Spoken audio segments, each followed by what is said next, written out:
Hello friends, this is Mahesh Pathak and welcome to Pathak's Microbiology Academy. In this lecture, we will be discussing the biodiversity and the nomenclature system. Okay, this is the third lecture of the series in which we are discussing the chapter The Living World, and this is the third lecture. So in this lecture, we are going to look upon this some topics which are introductory topics of the biology which you are studying in this year. So let me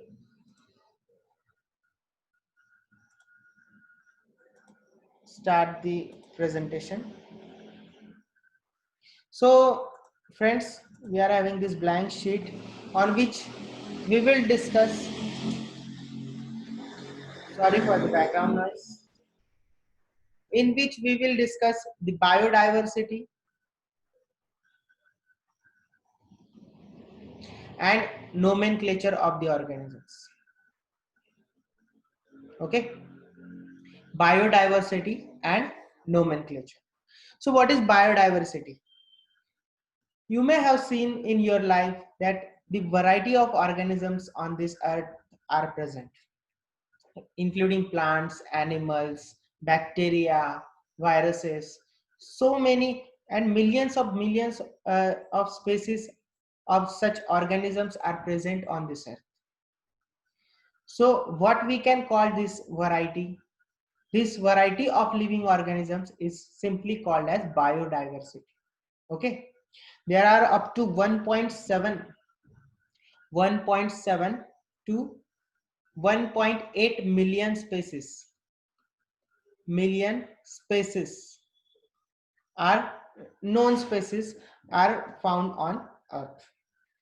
There might be more, and actually there are more than 1.8 million species on this earth, but these are the species which are known to us. Okay, these are found.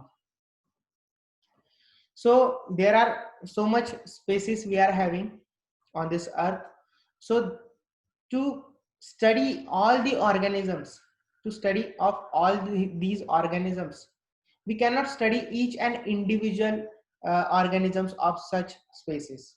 So that's why we classify them in a groups. So we can study a particular group, and by doing the group study, we can say we can compare it to the individual one.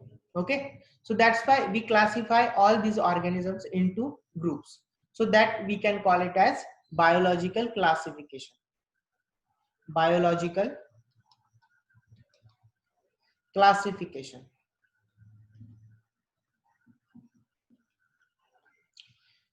Before classifying the organisms, we must give them some name.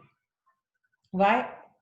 Because to study any kind of organism, we must give them some kind of name.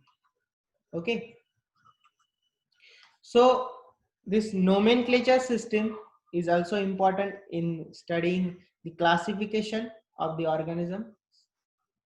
So that's why nomenclature is there for us to study these variety of organisms. So first, these organisms are named, and before naming, they are identified, and according to their structure, habits, habitats, and so many factors like this, they are we provide them some names. Okay, so nomenclature system is also important in the study of biodiversity. So one important scientist was Carlos Linnaeus. He gives some naming system which is called as binomial nomenclature system. What? Binomial nomenclature system. Binomial nomenclature. What does it mean by binomial? Binomials means the two name. Bi means two. Okay. So we will give organisms two names by which they will be identified. So this system is given by Carlos Linnaeus. He gives the system binomial nomenclature, in which the first name of these two names is, first name is of genus. What is genus? We will discuss in next lectures.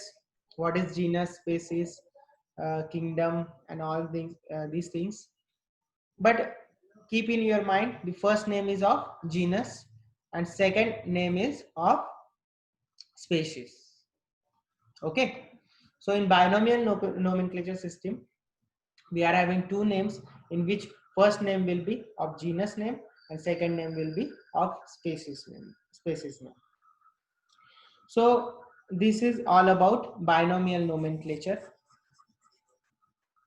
In next lecture, we will discuss some few rules and rules of binomial nomenclature, how they are written in books, and if they are printed, how we can write the all scientific names.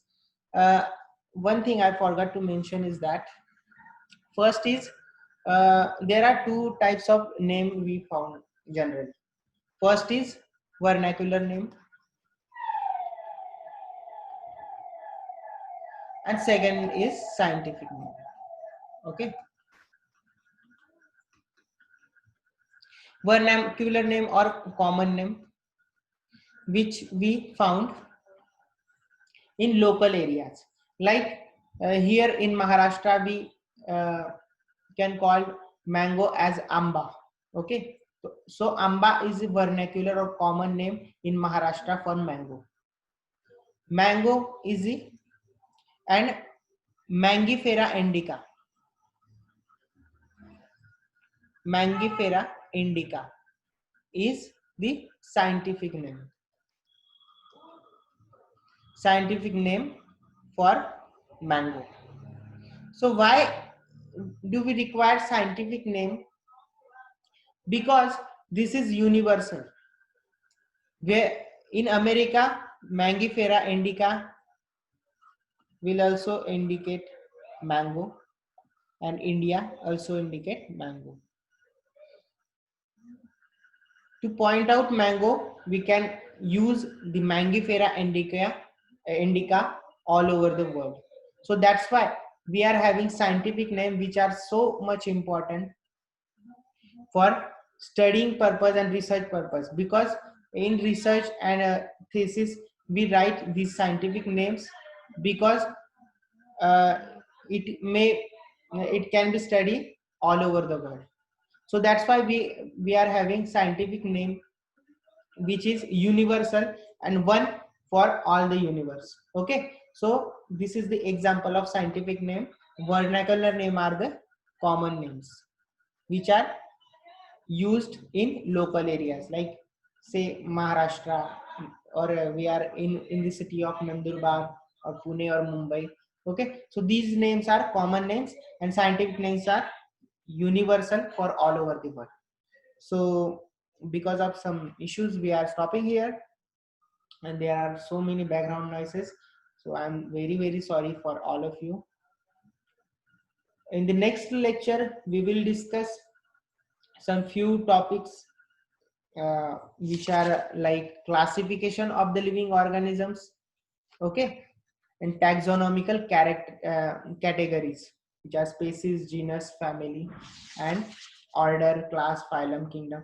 These are taxonomical categories, and biological classification we will discuss in the next lecture.